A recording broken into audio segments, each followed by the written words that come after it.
Ya,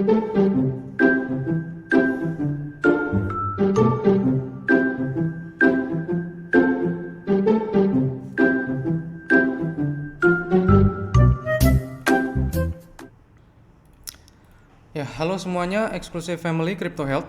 Oke, di sini sore ya, ini nggak bisa live soalnya internetnya nge-lag terus guys ya. 1 minggu ini nggak bisa nge-live, jadi ya udah ini bikin video offline aja ya guys ya. Oke, nanti bakalan aku upload secepat mungkin gitu ya. Kalau misalkan live kan enak ya, bisa langsung di-upload ya. Tapi kalau misalkan kayak gini ya lama ya untuk uploadnya, proses uploadnya. Oke, langsung aja ya kita di sini CMC ya untuk Fear and Greed Index di netral ya, di netral. Kemudian market cap ya berkurang ya 1% ya, berkurang 1%.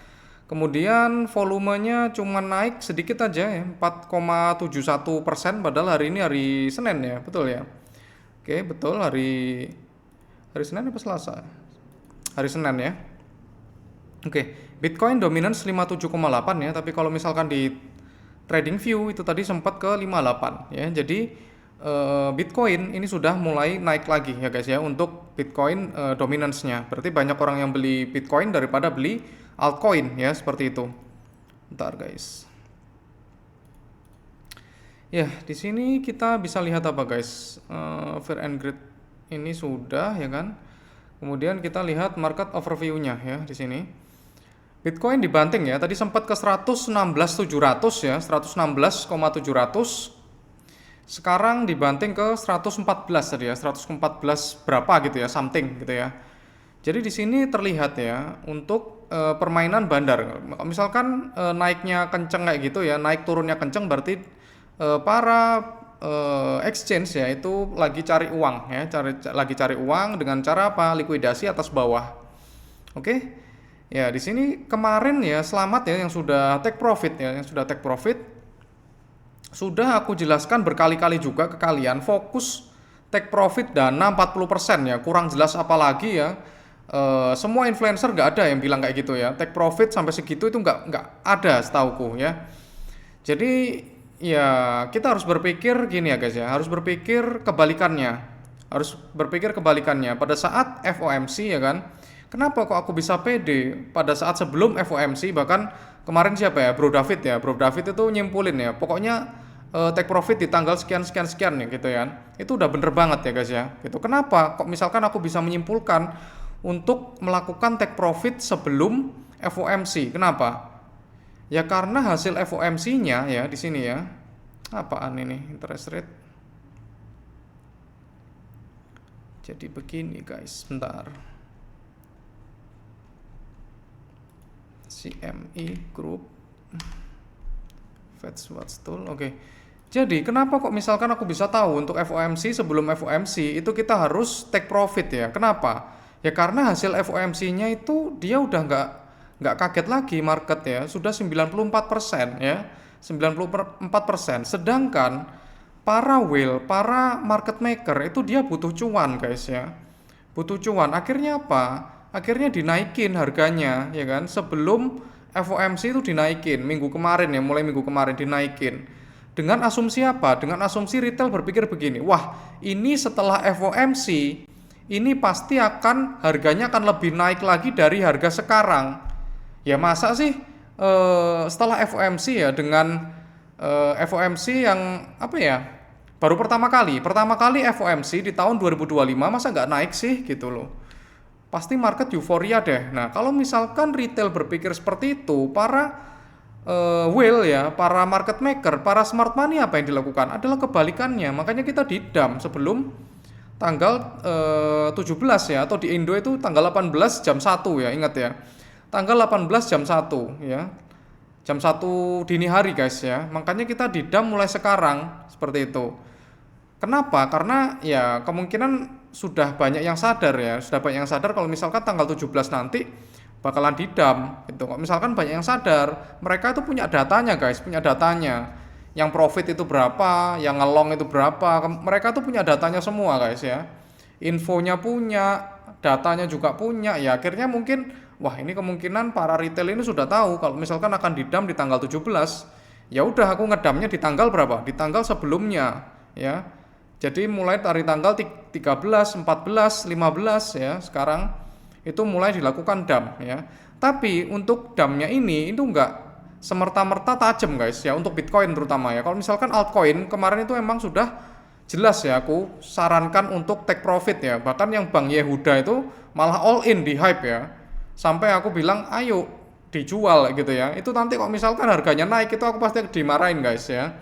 Pasti dimarahin, disalahin gitu ya. Tapi kalau misalkan bener ya udah ya biasa aja kayak gitu. Jadi resikonya tuh terlalu besar ya guys ya. Kalau misalkan aku pengen sampai segitunya guys ya, sampai seprivasi itu, privasi maksudnya apa? Sampai itu kan portofolio pribadi kan. Sampai aku bilang itu kalau misalkan nanti turun gimana kayak gitu kan. Itu saking apanya aku gitu. Padahal itu statement itu bisa menjadi bumerang bagi diriku sendiri gitu ya. Padahal aku cuman pengen kalian itu pada saat harganya turun, kalian itu punya dana untuk serok, udah itu tok ya. Itu aja yang aku pengen itu gitu. Nggak kepengen yang gimana-gimana. Yang jelas aku kepengen kalian semua itu untung guys. Nggak mungkin aku kepengen kalian itu rugi. Cuman ya kayak gitu ya. Cuman ya nggak bisa aku bikin kalian semua untung, itu sangat tidak bisa guys. Kenapa? Ya contohnya kayak aku bikin video kayak gini aja.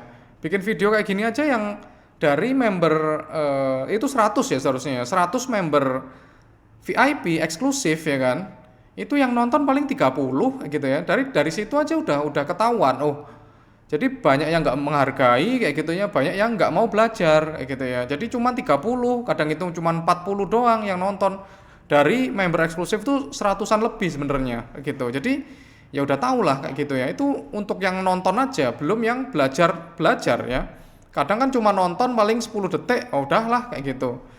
Jadi ya aku nggak bisa untuk bikin kalian semua cuan gitu ya. Bikin kalian semua cuan nggak bisa. Orang yang nonton videonya utuh aja itu masih susah ya. Orang aku yang analisa tiap hari, tiap detik itu aja juga cuannya juga susah guys ya.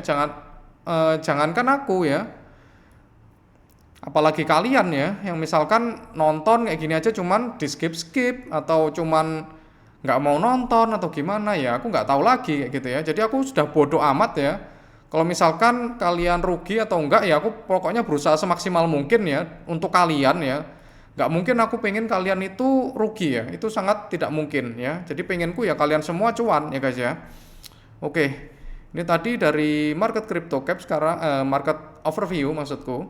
Bitcoin 115 ya, Ethereum 45 ya. Di sini cukup banyak ya turunnya. Solana turun ya 5%, wajar ya karena kemarin naiknya paling tinggi guys dibandingkan Ethereum. Solana ini naiknya cukup banyak guys ya, 30%-an ya, 20 sampai 30%-an kenaikannya. Oke. Sekarang alt season indexnya di 69 ya guys ya, di 69. Sekarang mulai dinetralisir guys. Kenapa kok mulai dinetralisir ya? Karena koin-koinnya itu sudah mulai turun seperti Mix gitu ya. Kemudian apalagi M ya. Itu semua adalah token dari Binance guys ya. Kenapa kok Binance itu butuh nih aja nge-lag ya kan? Nah ini nge-lag kan. Nah Mix ini sudah mulai turun ya. Ini berapa puluh ribu persen ini guys ya. Jadi kenapa kok Bitcoin, kenapa kok Binance punya kepentingan untuk menaikkan suatu token? Kenapa guys kira-kira? Ya karena mau mencari likuidasi guys, mau mencari likuidasinya kalian. Jadi satu token ini, Mix ini ya tokennya sebenarnya biasa aja ya. Biasa aja, nggak ada inovasi, fundamental juga biasa. Tapi mereka butuh ngegoreng satu aja project gitu ya. Sehingga naiknya tinggi ya. Naiknya tinggi kemudian kalian kan FOMO nih, retail FOMO beli. Wah ini udah tinggi nih, nge-short nih aku. Kena lagi. Kemudian wah udah naik tinggi lagi nih, nge-short, kena lagi kayak gitu. Nah, jadi exchange itu cari uangnya tuh ya dari sini guys ya. Dari token-token gak jelas yang dipump sama dia gitu. Apalagi Binance itu terkenal dengan pemalak guys ya, pemalak ya. Kalian lihat di Binance Alpha itu sudah rahasia umum itu ya, apalagi orang yang udah fundamental dari dulu, meme coin ya. Orang atau project yang mau masuk Binance Alpha itu dipalak dulu guys ya. Supply-nya tuh diminta sama Binance gitu ya. Misalkan ini token apa? Misalkan aku bikin token CH gitu ya, Crypto Health ya. Misalkan aku pengen bikin Crypto Health gitu kan. Kemudian aku mau masuk ke listing di Binance nih gitu. Binance-nya gini, aku minta dong supply-mu 20% misalkan, supply-mu 20% buat Binance gitu ya.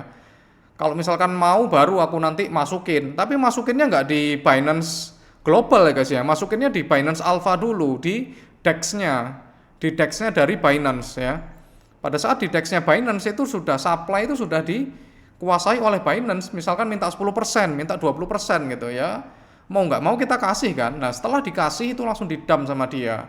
Akhirnya mereka juga make money kayak gitu ya. Dan apalagi sekarang untuk Binance ada saingan ini guys, ada saingan Hyperliquid ya. Jadi Hyperliquid itu adalah saingan dari Binance. Dia merebut pasar ya, spot derivatif dari Binance. Otomatis uangnya dari Binance itu berkurang. Ya kan, makanya dia butuh uang tambahan dari ngepump token-token seperti Mix, M ini juga aku nggak tahu M ini apa ya. Meme Core suatu layer 1 ya kalau nggak salah ya. Layer 1 untuk meme coin ya. Sehingga apa? Sehingga pada saat dia ngepump ini itu mempengaruhi dari alt season index. Alt season indexnya jadi naik guys. Karena pengaruh dari token-token yang jauh ini nomor ribuan ini sebenarnya ya, 3 ribuan ya mix ini terus di pump naik ke atas. Seperti itu. Sehingga dia memanipulasi alt season index gitu ya. Dan ini baru terjadi ya di September ini. Sebelumnya nggak pernah terjadi kayak gini ya. Karena para whale ya, para smart money pasti dia ingin melakukan sesuatu atau kungfu ya, sesuatu yang bisa mengecoh retail ya, bisa mengecoh retail. Apa ya? Pasti macam-macam, beda-beda guys. Ya, tiap itu tuh beda-beda. Yang season kemarin itu dia Binance ya, itu naikin ACT ya. Ada yang tahu ACT ya? Kalau misalkan meme coin dulu. Kemudian naikin apa ya? Yang squirrel, Peanut itu juga kerja ulahnya Binance itu. Jadi dia ngepump sampai berapa billion waktu itu ya. Peanut itu yang Elon Musk itu. Kemudian apa? Banyak banget ya token-tokennya yang dipump oleh Binance itu. Fungsinya apa? Fungsinya untuk cari uang ya semata gitu ya. Bahkan ada yang bilang itu apa ya? CZ itu adalah Jeff yang jahat. Bad Jeff. Itu ada yang meme-nya itu. Nah, ini ya. CZ and Jeff are the same person. Oh, nggak ada di sini, guys. Di sini pokoknya ini Jeff. Jeff itu siapa? Jeff itu pembuat Hyperliquid, devnya Hyperliquid ya. Jadi CZ itu adalah Jeff yang jahat. Ada kok meme-nya di sini. Nggak ketemu guys ya. Kemarin sempat ketemu ya guys ya di sini ya. Pokoknya intinya CZ itu adalah Jeff yang jahat ya. Jadi dia pura-pura kayak gitu ya. Ini ya Evil Jeff di sini. Oke, udah ketemu. Nah, Hyperliquid ini Evil Jeff. Oke. Gitu. Kenapa? Jadi berkali-kali Binance itu ingin mematikan project Hyperliquid ya. Buktinya apa? Sampai sekarang Hyperliquid itu nggak masuk ke spotnya dari Binance ya. Kenapa? Karena Binance itu harus membelinya di market ya. Harus membeli Hyperliquid itu di market. Sedangkan Binance itu nggak mau karena dia itu pemalak guys ya. Pemalak ya. Misalkan kamu mau masuk ke Binance Global, kamu harus nyerahin berapa persen supply dari tokenmu gitu. Karena Jeff kan enggak orangnya ya kan. Jeff itu bahkan devnya dari Hyperliquid itu dia membeli di market guys ya. Developernya itu membeli di market, bukan seperti Ethereum. Ethereum itu dia mining guys, tapi miningnya tuh diduluin dari Ethereum Foundation. Jadi Ethereum Foundation itu punya Ethereum banyak dulu ya. Ethereumnya tuh punya banyak dulu ya, hampir semua ya. Hampir semua project altcoin itu seperti itu, kecuali Hyperliquid ya. Makanya Hyperliquid memang super bullish ya. Oke, ini tadi sampai kemana-mana guys. Sampai lupa tadi bahas apa. Oke, ya.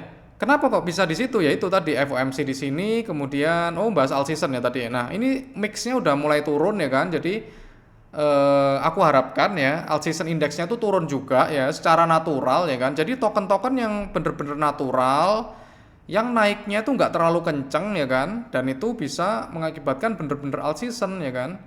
Gitu. Dan aku kan juga udah bilang ya. Kalau misalkan Bitcoin di 115, 117 ya kan, inget nggak yang kemarin-kemarin itu seminggu, itu baru terjadi alt season, ya kan? Ternyata beneran alt season terjadi di situ, itu. Walaupun ada manipulasi di situ ya, nggak apa-apa ya. Yang penting eh, kita butuh Bitcoin itu di 117-an aja sebenarnya guys. 117-an anteng di situ nggak gerak nggak apa-apa. Altcoinnya yang gerak ya. Yang kita butuhkan tuh seperti itu sebenarnya. Oke, ini dari ETF. ETF-nya adakah ETF? Kalau Senin nggak ada guys. Ya, tanggal 12 ya, tanggal 12. Jadi nggak ada ya. Besok untuk ETF-nya ya, Ethereum ataupun Bitcoin itu nggak ada ya. Sekarang alt season indexnya menurut blockchaincenter.net itu 80 guys ya, agak turun ya. Jadi menurut asumsiku kita akan turun dulu ya kan, turun dulu, kemudian kita akan naik lagi untuk alt seasonnya ya. Oke. Kemudian ini ya, seperti biasa ya dari CoinGlass ya, kalian kan sudah tak beritahu ya kan, pada saat BTC liquidation map di 7 hari itu banyak yang posisi ngelong ya. Kalau misalkan banyak yang posisi ngelong itu apa dok artinya? Artinya ya kita butuh butuh dihancurin ya, sama seperti yang kemarin ya. Sama seperti yang kemarin di 107, 109 aku yakin Bitcoin akan dinaikin sampai ke 115, 117 gitu ya. Nah, kalau misalkan harga Bitcoin ini segini ya, bisa jadi kita ke ini seharusnya ya. Padahal ini tadi udah belum ke sini ya. Seharusnya ditembusin ke sini dulu baru di dump ya. Seharusnya ya di 117 dulu baru ke 113. Sama seperti slide yang kemarin aku kasihkan ke kalian ya, nggak tahu entah kalian baca atau enggak, terserah kalian ya. Ini 117 ya bisa jadi dibanting ke 113 habis gini ya. 7 days ya. Walaupun 30 hari gimana 30 hari? Oke, nge-lag terus ya internetnya ya di sini. Sampai pusing aku sebenarnya ya. Nggak bisa mau browsing juga susah ya. Oke, kita tunggu dulu ya sambil kita tunggu. Oke, kita bahas ini ya, this week ya, this week. Ini hari apa? Hari Senin, nggak ada data penting ya di sini bintang 2 bintang 2. Hari Selasa nggak ada ya, core retail sales. Kemudian retail sales ini nggak terlalu berpengaruh ya guys ya. Jelasnya retail sales bisa berkurang guys ya. Retail sales itu apa? Yaitu pembelian dari retail ya kayak kita. Misalkan kita beli bakso, kita beli ke Indomaret kayak gitu ya. Itu berkurang ya. Ini previousnya ya. Previousnya tuh bulan lalu ya.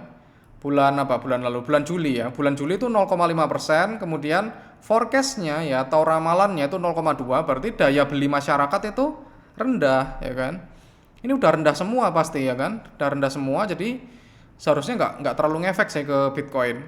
Bahkan justru dia cenderung naik guys sebenarnya untuk Bitcoin maksudnya. Untuk Bitcoin seharusnya cenderung naik. Kenapa? Karena ini retail sales dan lain sebagainya ini pasti turun seharusnya ya.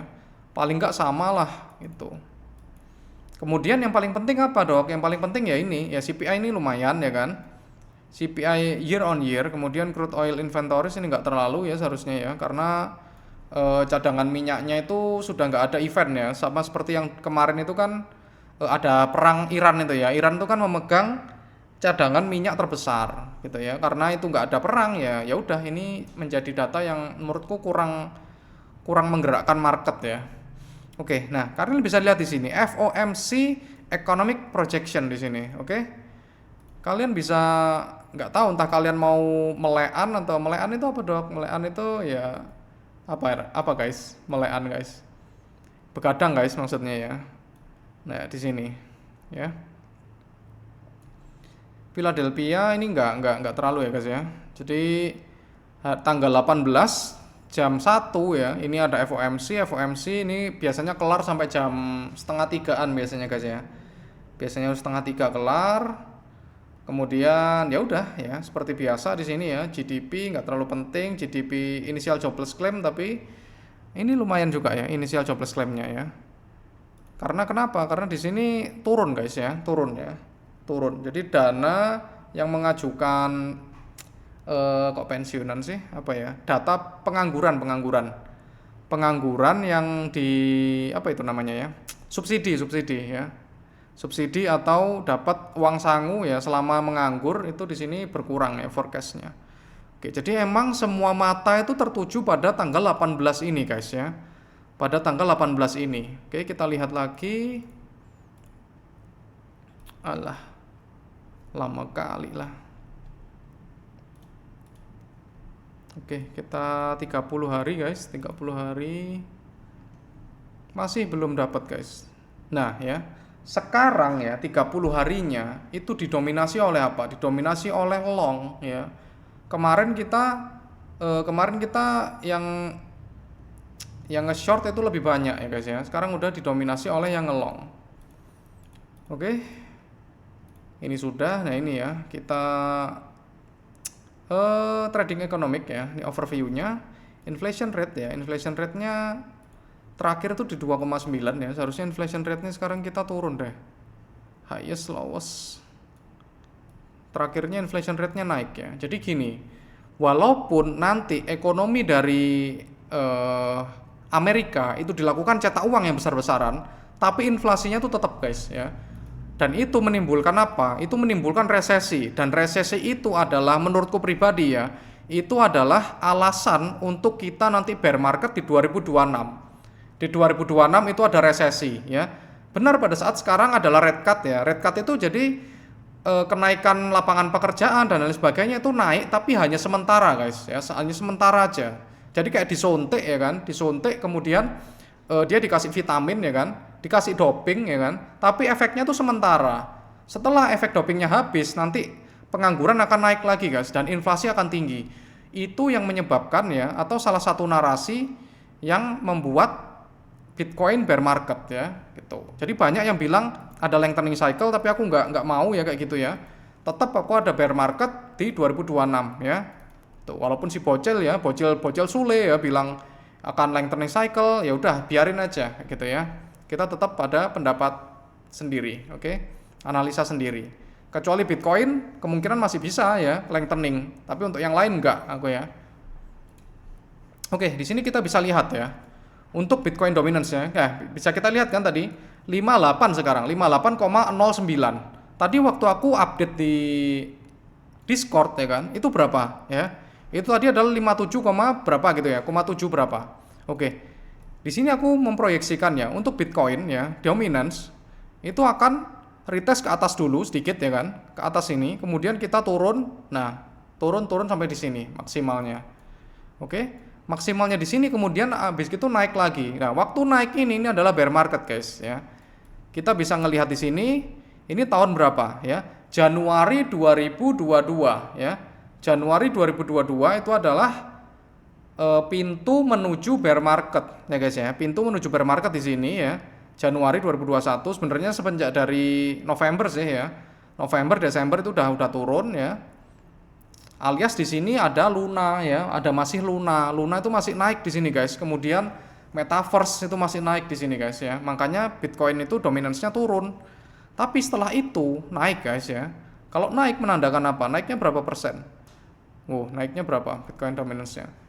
Naiknya 21% guys ya. Naiknya 21% dan itu menandakan apa? Menandakan dari bear market. Oke, menandakan bear market ya di sini.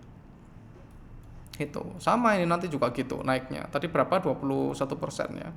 Kok ini ke atas berapa? Loh, sama guys ya kan? Betul. Jadi kalau misalkan nanti ke sini, yaitu bear market, sudah bear market pastinya ya. Jadi waktu kita itu sedikit guys, emang bener-bener sedikit waktu kita itu gitu. Jadi jangan all in ya. Nanti kalau misalkan udah extended banget ya, udah overvaluasi banget, udah extreme greed dan lain sebagainya, kita nanti boleh sebenarnya masih masuk di kripto itu boleh, tapi udah 40% atau 30% dari dana total kelola kripto gitu ya. Maksudnya gimana dok? Misalkan gini ya, jadi awal kita masuk ke kripto kita alokasikan misalkan 100 juta gitu ya. Ini apaan sih ya, 100 juta gini ya, 100 juta, oke. Nah pada saat nanti udah extreme greed ya, kita kan udah jual semua ya kan, udah jual semua, kira-kira sisa 30 juta misalkan, 30%. 30% ini Bitcoin seharusnya ya, BTC. Nah, tapi dok aku masih mau pengen trading nih kayak gitu. Ya udah kalian sisakan 10% ini, 10% dari ini berarti berapa? Ini tadi 30 juta ya kan, 30 juta ya. 30 juta, kemudian yang ini trading ya, trade, terserah mau futures mau apa, terserah ya. Ini 10 juta. Ya. 60 jutanya kemana dok? 60 jutanya udah ke bank ya. Jadi jangan ditambah-tambah lagi kalau misalkan udah kelihatan bear market ya. Tuh.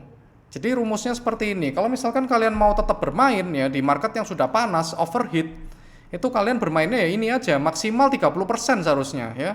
Seharusnya 30% ya. 70 jutanya kemana? Ya kembali ke bank. Kembali ke bank, kemudian kalian bisa masuk ke reksadana atau kalian mau punya usaha juga boleh kayak gitu ya. Jadi jangan dimasukkan lagi, rungkat kalian ya. Gitu caranya. Oke? Ntar. Oke. Kita lanjut ke mana tadi? Nah, ini ya. Ini nggak selesai-selesai, guys. Loadingnya nggak selesai-selesai, guys ya. 30 hari tiba-tiba tadi hilang ya kan. Oke, sangat suram sekali guys internetku guys ya. Pengen ganti provider guys. Oke. Ya, di sini oh iya, ini belum kujelaskan ya. Syarat ya, Bitcoin bisa langsung bullish. Apa dok syaratnya? Pertama, FOMC turun ya, red cut itu 50 BPS guys ya. Ya, jadi kenapa kok sekarang itu harganya turun ya? Karena sudah bisa ditebak. Market yang sudah bisa ditebak itu pasti para market maker akan akan melakukan sebaliknya guys ya. Kecuali kalau misalkan ini 40 ya misalkan ya, ini 40%, kemudian nggak red cut itu 50% gitu ya. Pada saat terjadi red cut yang 40% tadi ternyata menang, nah itu baru bikin market itu ngepump gitu ya. Jadi kayak gitu sistemnya ya, sama seperti kita Bitcoin ya. Bitcoin ETF saat meluncur malah apa? Malah sell on news gitu. Kemudian apalagi pada saat pada saat Bitcoin itu halving ya kan, orang-orang wah ini halving nih, mau halving nih. Pada saat halving ya, itu malah sell on news ya. Malah turun dalam banget waktu kemarin itu. Jadi kalian di tiap event itu harus mengerti pergerakan harganya tuh kayak gimana ya. Kemudian pergerakan harga pada saat Donald Trump nih ya, Donald Trump itu mana guys? Donald Trump tuh di sini guys ya. Nah, pada saat pergerakan Donald Trump ya, harganya itu sudah dibanting guys ya, sudah dibanting di sini ya kan, sudah dibanting daerah sini ya. Sebelum Donald Trump melakukan pelantikan ya. Jadi pada saat sebelum pelantikan itu didam, berarti kalau setelah pelantikan apa? Ya naik gitu ya. Pemilihan maksudnya guys ya. Waktu pemilu itu sudah didam duluan market, ya kan? Dibikin fear dulu, ya, dibikin fear. Tapi orang-orang retail apa? Wah, ini Donald Trump kalau misalkan pemilu selesai, ya, pasti market didam, gitu ya. Tapi aku satu-satunya orang ya, kemungkinan di grupku yang lama ya, kalau misalkan kalian tahu ya, di situ cuman aku satu-satunya ya, yang bilang pada saat pelantikan Donald Trump itu naik ya, satu-satunya ya, orang di grup ya, grup di kotaku ya, waktu itu satu-satunya yang bilang bullish itu cuma aku doang, ya kan? Sama seperti yang di 78 ini, ya. Sampai aku bikin video ya, satu Indonesia cuma aku tok yang berani ya. Bilang kalau apa? Bilang kalau misalkan di Maret yang bilang bear market itu adalah orang bodoh, ya. Itu ada ya di Reelsku ya, di IG ku ada. Cuman satu-satunya orang yang bilang kayak gitu ya.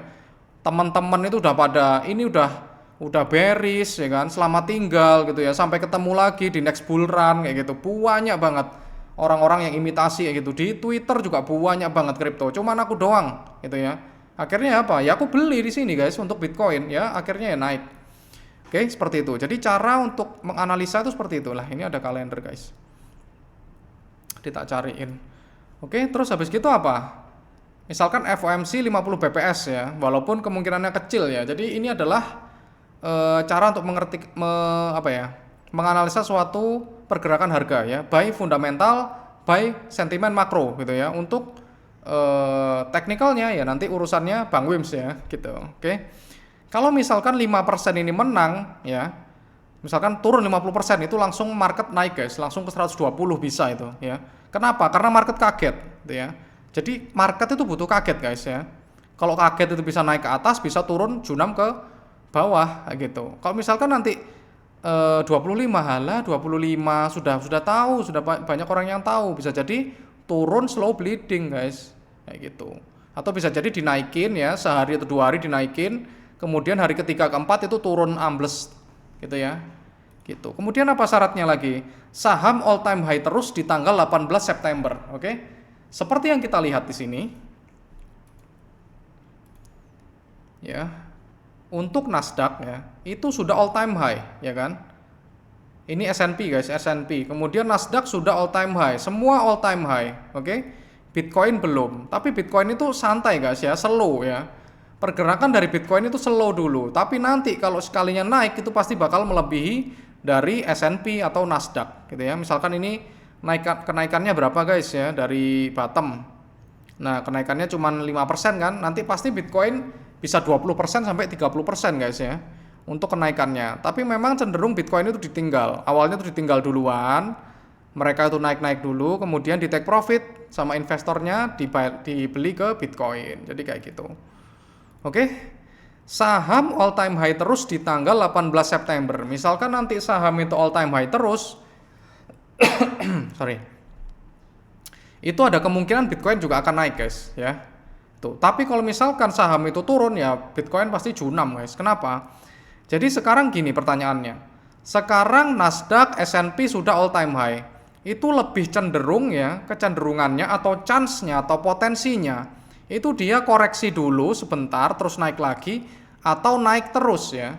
Gimana kalau menurut kalian ya? Kalau menurutku pribadi ya chance-nya lebih banyak ya kan. Chance-nya lebih banyak kalau S&P dan juga Nasdaq ini turun dulu, koreksi, cari liquidity dulu, kemudian baru naik lagi kayak gitu ya. Makanya untuk persyaratannya ini yang mengakibatkan aku bisa memikirkan ya untuk melakukan take profit ya. Jadi kalau misalkan aku nge-call take profit itu nggak sembarangan ya, nggak cuman sudah extreme greed atau apa, enggak. Jadi banyak pemikirannya itu ya kan. Kadang pemikiran gitu aja juga bisa salah ya kan. Kemudian yang ketiga alasannya apa? BTC bisa langsung bullish di tanggal 18 September ya, 18 September untuk Indonesia ya. Yang ketiga apa? Ada berita kejutan super bullish dari Trump ya kan. Apakah bisa ini dok? Bisa ya. Bisa. Seperti apa? Seperti yang di Agustus ya. Ada 401 ya. 401K ya kan. Itu adalah RUU untuk dana pensiun bisa dibelikan kripto. Itu langsung bullish, super bullish ya kan. Langsung super bullish waktu itu. Kemudian apa lagi? Big Beautiful Bill. Bagi member lama ini pasti udah nggak asing ya. Big Beautiful Bill undang-undangnya.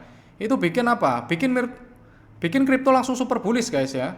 Itu padahal itu chartnya jelek ya waktu itu ya. Sebenarnya ada di sini ya, cuman ya nggak diupdate lah guys ya, nggak keupdate ya. Seharusnya tak update ya, tiap ada event apapun itu seharusnya aku update ya, biar kita enak ngelihatnya. Iya, nggak apa ke delete ya guys ya. Seharusnya ini ada, nah ini kayak gini. Ini tanggal 25 Jackson Hole 2025, ini tanggal sekian. Ini seharusnya tak update gitu ya guys ya. Ini Jackson Hole 2024 waktu itu ya.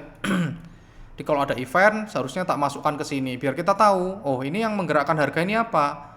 Nah gitu. Ini juga. Nah, di sini seingatku ya. Di sini adalah dana pensiunan itu. Dana pensiunan tuh di sini Agustus, oke?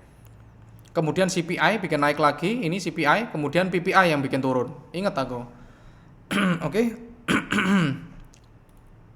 Habis suaraku guys. Oke.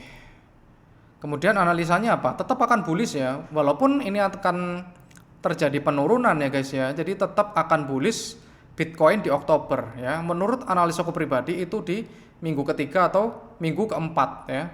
Bukan tanggal 3 atau tanggal 4 lah ya. Jadi nanti bisa kita update lagi ya untuk Oktobernya itu kapan. Jadi ada yang tanya, dok ini waktunya masuk kapan ya? Nanti pada saat setelah FOMC ya kan. Setelah FOMC itu kita bisa lihat ya itu gimana gitu ya. Tapi kalau misalkan sekarang hari apa? Senin. Kalau misalkan hari Rabu misalkan ngedam parah ya. Ngedam parah itu gimana dok? Bitcoin 113.000 atau Bitcoin di 112.000 itu kita bisa cicil beli guys ya. Itu kita bisa cicil beli ya. Kenapa? Karena pada saat FOMC bisa jadi dinaikin ya. Jadi kayak gitu strateginya, oke? Jadi ini gimana guys? Oke, kita taruh di sini. Oh, ini sudah ada tanda-tandanya, dihapus dulu guys tandanya guys. Nah, Jadi kita lihat di sini ya kan, di hari Rabu, Selasa, Rabu, Kamis ya kan, Kamis kan tanggal 18 ya, tanggal 18. Di sini kalau misalkan harga altcoin Bitcoin itu turun ya, kita bisa cicil beli mulai dari sini ya. Di antara ini hari Rabu atau Kamis enggak Kamis. Di Rabu ini guys. Kalau enggak Selasa Rabu ya. Kalau kalian pengen beli itu di sini karena di sini udah clear ya. Atau di sini misalkan tinggi ya udah enggak usah beli dulu, malah take profit ya. Kalau ini harganya naik-naik terus ya guys ya, itu take profit kita, take profit. Nanti sambil nunggu dumpnya itu di daerah sini ya. Jadi ini depending ya guys ya. Kita harus memantau terus ya untuk harga itu gimana ya. Jadi nggak bisa kita nentukannya sekarang, kita cuma bisa menganalisa ini ya. Analisaku yang menyuruh kalian take profit itu udah bener banget guys ya. Susah untuk nge-call kayak gitu itu. Oke. Itu udah bener kayak gitu itu. Hitungannya udah bener. Oke. Sekarang bahas apa ya? Ini tadi dari Bang Nathan atau Bang siapa ya? Bang Daniel atau Bang siapa ya? Lupa aku. Ya di sini tadi suruh update dari apa? Dari on-chain analysis ya. Dari on-chain analysis di sini ada golden ratio multiplier ya kan. Golden ratio multiplier ini apa? Itu adalah 350 hari ya, moving average atau pergerakan harga Bitcoin selama 350 hari itu di rata-rata ya kan. Harga Bitcoin misalkan hari ini itu 80.000, besoknya 85.000. Nah, itu selama 350 hari itu di rata-rata ya kan. Nah, itu kemudian dibandingkan dengan average ya atau rata-rata dari Fibonacci ya, Fibonacci golden ratio di mana 1,6 ya. Itu hasilnya di sini ya. Artinya apa, Dok? Artinya ya, kalau misalkan kita di angka 1,6 ya kita bisa take profit dan itu bisa jadi adalah puncak dari bull market ya. Kok bisa, Dok? Ya ini kita bisa lihat. Tahun 2024 bulan 12 ya kan. Bulan 12, bulan 11 atau 2024 November dan Desember, di sini adalah local top. Local topnya gimana? Yang garis hijau ini adalah harga Bitcoin ya kan. Yang garis abu-abu itu adalah 1,6 golden ratio Fibonacci ya. Itu sempat memasuki sini, itu artinya local top ya. Sekarang kita di mana, Dok? Sekarang kita di sini, di bawah ya. Di bawah sini ya. Berarti kita makin susah untuk ini udah top ya kan. Belum top berarti di kita gitu ya. Di sini kita belum sampai ke top atau belum ke puncaknya. Karena kita belum mendekati garis abu-abu sini ya. Kita boleh take profit di mana ya?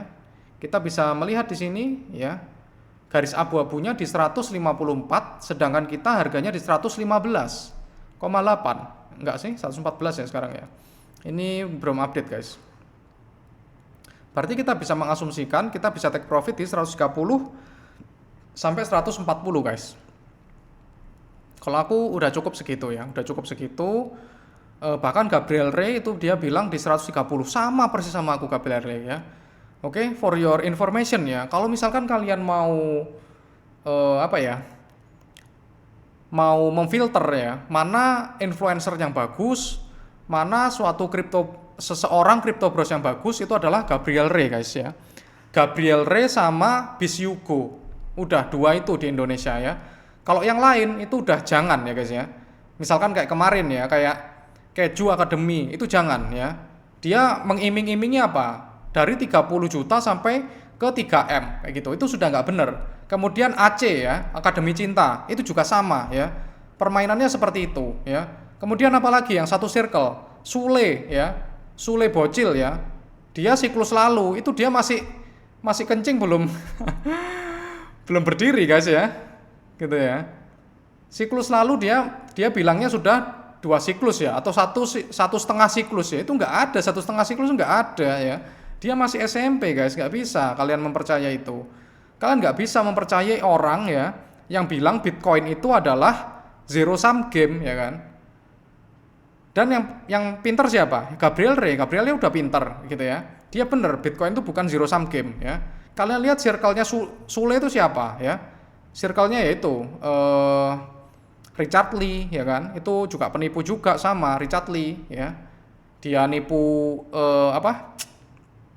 jadi kemana-mana ya. Tapi ini penting guys sebenarnya ya, biar kalian bisa mengerti ya influencer mana yang kalian ikuti kayak gitu ya. Richard Lee itu juga penipu kan, karena dia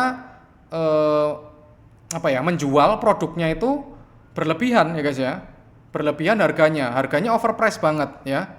Setelah dia overprice setelah viral ya kan, akhirnya ya gampang kalau misalkan di Indo itu gampang cara menyelesaikan masalahnya dengan ya dengan cara masuk ke masuk ke muslim ya, masuk ke agama muslim itu paling gampang caranya ya.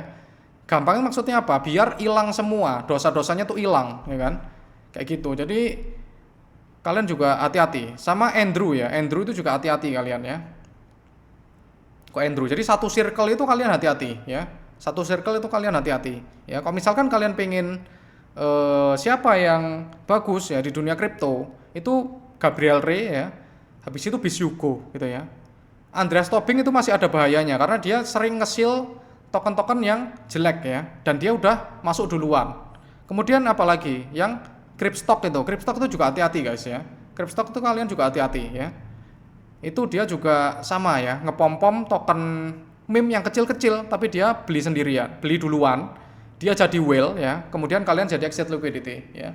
Sama, Jejo juga sama ya, sering nge-shield Jejo juga sama ya. Jadi kalian hati-hati di sini ya. Jangan sampai kalian itu tertipu dengan yang seperti itu. Kenapa kok kamu tahu, Dok? Kenapa kok aku tahu ya? Karena aku sudah masuk grup semuanya ya. Sudah tahu semuanya ya. Gimana itu aku udah tahu gitu. Oke? Ini untuk ini ya. Jadi agak panjang ya. Ntar ini kerekam apa enggak, guys? Oke, masih kerekam ya. Oke, kemudian apa lagi, Dok? Di sini ada Bitcoin Power Law Oscillator ya. Ini adalah analisa on-chain. Analisa on-chain itu nggak bisa dimanipulasi guys ya. Analisa teknikal itu masih bisa dimanipulasi oleh bandar-bandar. Tapi kalau misalkan untuk analisa on-chain ini nggak bisa dimanipulasi ya. Datanya ini sudah di on-chain ya. Datanya ini sudah tercatat dengan otomatis gitu loh guys maksudnya. Nah, Bitcoin Power Law Oscillator fungsinya untuk apa? Fungsinya untuk mengetahui Bitcoin ini oversold atau tidak ya. Oversold itu apa? Jadi dijualnya tuh sudah terlalu banyak atau enggak gitu ya. Misalkan kita bisa dilihat di sini 2023 ya, bear market, ini oversold ya kan. Artinya kalau oversold apa? Artinya ya murah ya. Artinya di sini murah kalau misalkan oversold kayak gitu. Oke? Kemudian kita lihat di sini 2021 ya. Di sini belum oversold alias barang Bitcoin itu masih banyak banget di sini ya. Artinya apa? Artinya di sini juga top ya. Artinya ini harga top. Sekarang kita di mana, Dok? Sekarang kita di sini ya. Kita mendekati harga yang ini. Oke, kita ini hapus dulu. Bisa nggak ya? Oke. Oh, ternyata nge-lag lagi, guys. Oke. Bentar aku jelasin sebentar di sini ya. Ini kita delete. Masih aja, guys. Ini error, guys. Ya. Jadi kita di sini ya. Kita di sini. Kemudian kita masih ada sisa ya segini ya. Ini adalah 2024 Desember dan juga November di daerah sini ya. Berarti kita asumsinya kalau misalkan Bitcoin Power Law Oscillatornya mencapai situ ya, di daerah sini ya kita udah pastinya jual ya guys ya. Nggak mungkin kita mencapai di sini lagi, nggak mungkin ya. Nggak mungkin di sini karena uangnya juga beda ya. Di sini uangnya gede karena stimulus Covid ya yang gede banget 40%. Total dari dolar itu dicetak pada saat Covid ya. Sekarang kan belum cetak sama sekali kita itu ya di sini. Oke, jadi di sini kita akan jual ya guys ya. Oke. Ntar ini coba aku refresh dulu guys. Bisa apa enggak? Oh, monthly limit reach ya. 50 page in last 30 days ya. Jadi nggak premium guys. Oke, kita ini salah satu on-chain analysis yang aku sukai ya. Maksudnya apa di sini? Di sini adalah Bitcoin long term holder supply ya. Bisa kita lihat di sini kita membandingkannya tuh pada saat top aja guys ya. Pada saat top itu di sini 12 ya, 2024 bulan 12 ini ya di bawah nih ya. Kalian bisa lihat ya di sini ya. Nah, ini yang di bawah ini. Oke. Di sini maksudnya apa? Itu jumlah Bitcoin itu kan 21 juta guys ya. 21 juta ya. Pada saat long term holder mulai jualan ya kan, berarti itu akan mendekati top dari market ya kan. top dari market itu adalah pada saat long term holder supply-nya itu berkurang, ya kan? Oke, kalau misalkan long term holdernya itu ambil banyak ya, misalkan di sini ya. Ini 16 juta Bitcoin itu masih di long term holder. Long term holder itu apa sih, Dok? Long term holder yang dimaksud adalah ini. Bitcoin supply yang di hold selama 155 hari minimal, ya. Jadi kalau misalkan di sini 16 M ya kan. Jadi dari 21 juta Bitcoin yang long term holder hold itu 16 juta ya kan. Dari 21 juta yang di hold itu 16 juta ya, sisa 5 juta ya. Padahal kita juga belum mining itu sekitar 1 jutaan ya kan. Jadi ini adalah harga murah ya. Kalau misalkan long term holdernya tuh naik, berarti di situ adalah harga murah. Oke. Kalau misalkan long term holdernya udah pada jualan ya, seperti tahun 2024 November, Desember ini kan udah berkurang 2 juta ya. Tadi 16 juta kemudian sampai ke 14 juta ya. Berarti kan sudah mulai berkurang untuk supply Bitcoinnya ya. Artinya apa? Kok misalkan long term holder supply-nya tuh berkurang, berarti mereka udah pada jualan ya. Long term holder jualan itu bukan berarti harganya itu bakalan bear market, tapi kebalikannya guys ya.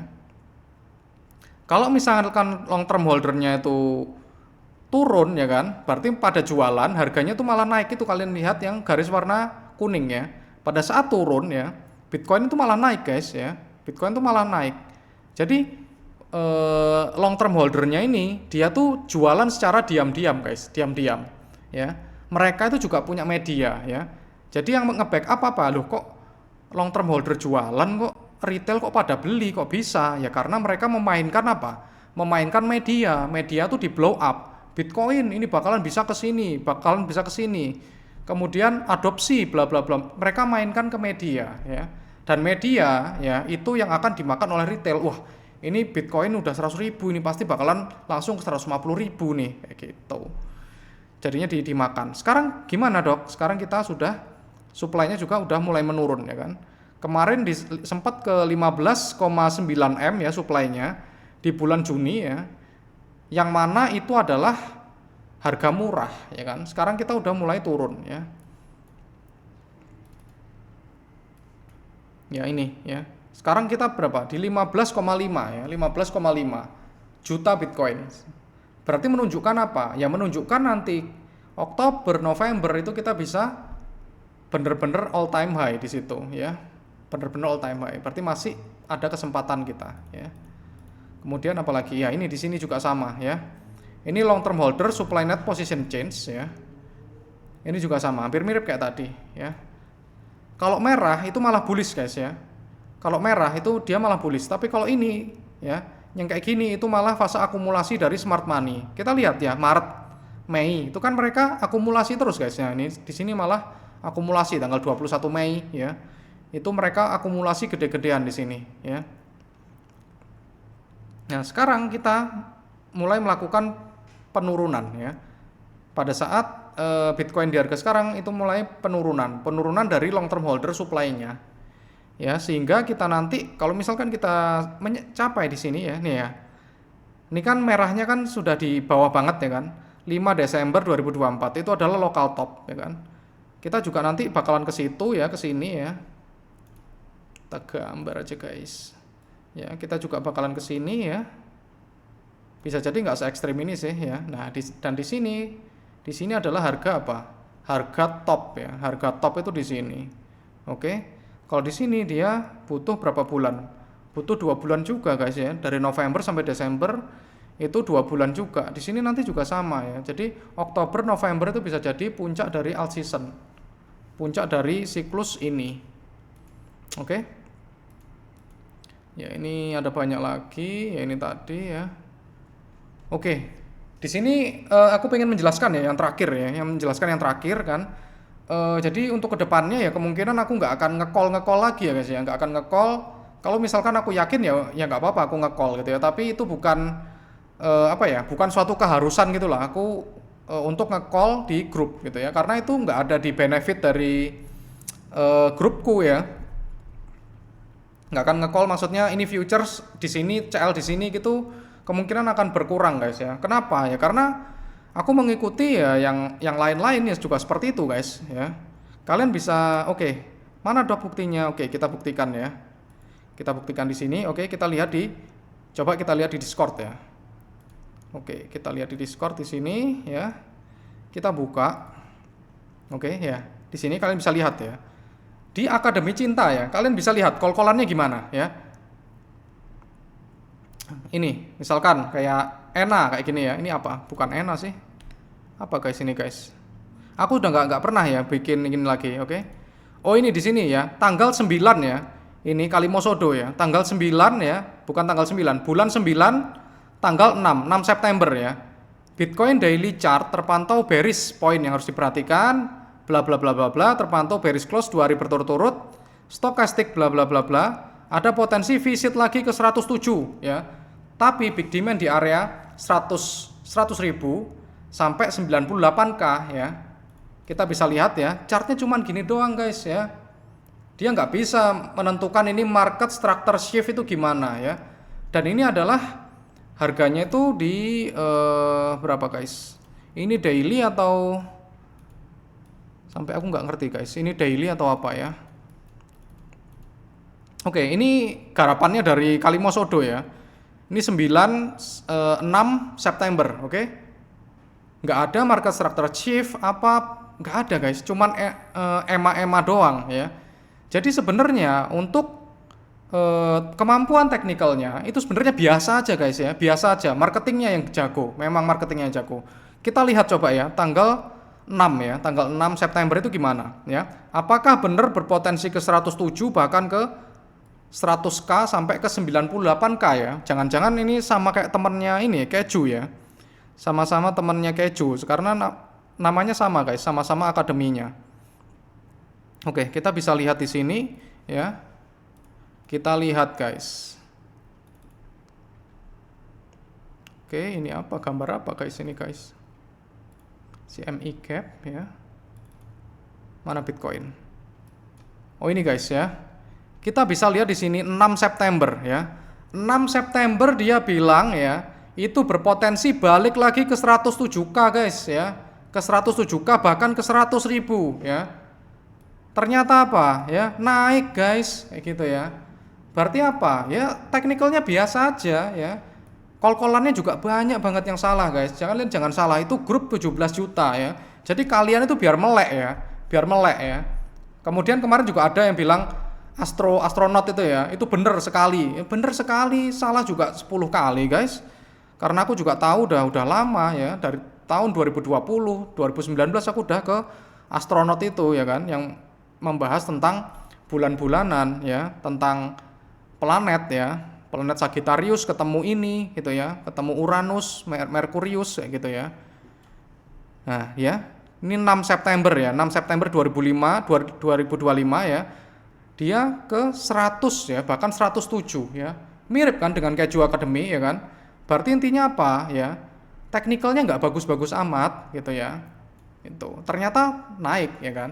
Berarti apa, nggak terbukti kan. Oke, kita bisa balik lagi ya, ya.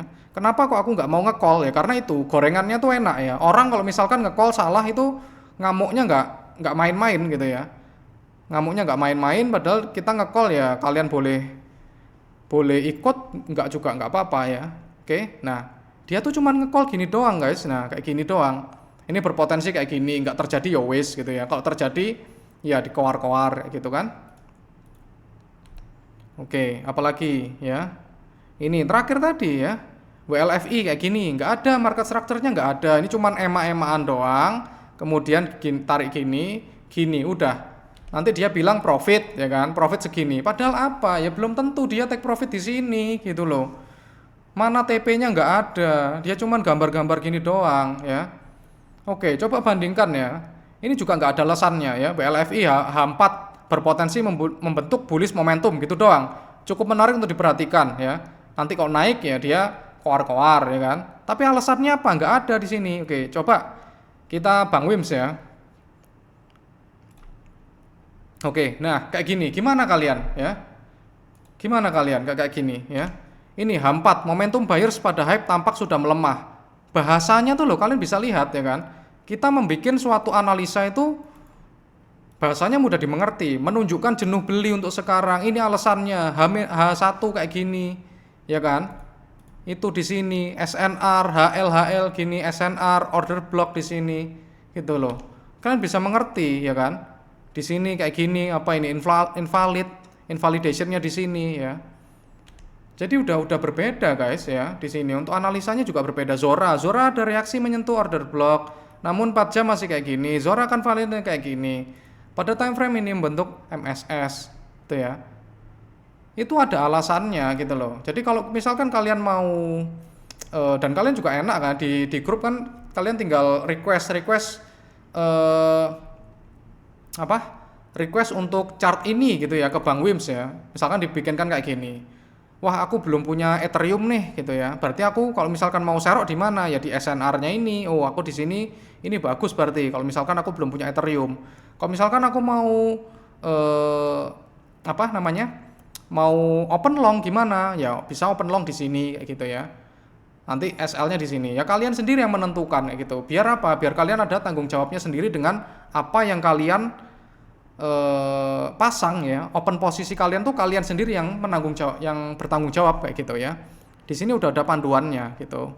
Oke? Karena kenapa? Karena kalau misalkan loss itu paling gampang menyalahkan orang lain gitu ya. Paling gampang banget menyalahkan orang lain. Gitu. Jadinya aku nggak mau kayak gitu ya. Ini juga udah bener ini ya supply-nya di sini ya. Seharusnya kalau misalkan kalian mau open short ya bisa di sini di area supply ini bisa. Atau kalau misalkan Bang Wims ya, Bang Wims itu biasanya kalau trading itu nunggu dulu ya. Misalkan supply ini break ya, break ke sini, turun ke sini. Nah, di sini dia open short. Open short di sini dan di atas ini invalidation gitu ya. Jadi kayak gitu. Untuk Bang Wim itu untuk trade-nya tuh biasanya sangat aman guys ya. Jadi kurang agresif sebenarnya ya. Kurang agresif tapi ya lebih aman ya. Kalau misalkan kayak gini ya, sama ya ini ya. Supply-nya di sini. Nunggu breakout dulu, kemudian retracement baru beli di sini. Akhirnya naik ke sini. Ya kayak gitu caranya.